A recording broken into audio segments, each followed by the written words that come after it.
యేసు రక్తమే జయం పరిచర్య. Praise the Lord. డిసెంబర్ 26వ తేదీ 2024. ఈరోజు దేవుని వాక్యము: జనముల ఐశ్వర్యమును మీరు అనుభవింతురు, వారి ప్రభావమును పొంది అతిశయింతురు. యెషయా గ్రంథం 61వ అధ్యాయం 6వ వాక్యము.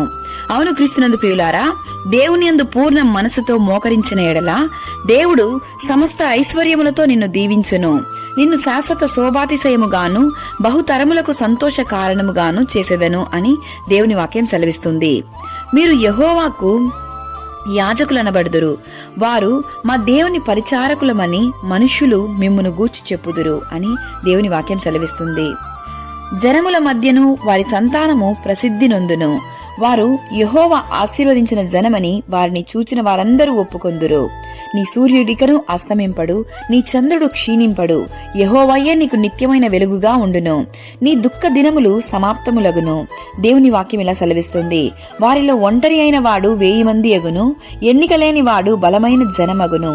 ఈరోజు ఈ వాక్యం వింటున్న ప్రియ సహోదరి సహోదరులారా, నీ సమస్య ఎంత పెద్దదైనా కానివ్వండి, అనారోగ్య సమస్య, ఆర్థిక ఇబ్బందులు ఏదైనా కానివ్వండి, విశ్వాసంతో దేవుని సన్నిధిలో మోకరించము. నీవు ఎదురు చూడలేని దీవెనలతో దేవుడు నిన్ను ఆశీర్వదించి దీవించును. సకల ఘనత, మహిమ, ప్రభావములు యేసయ్యకు మాత్రమే కలుగునుగాక. ఆమేన్. God bless you. Download ShareChat.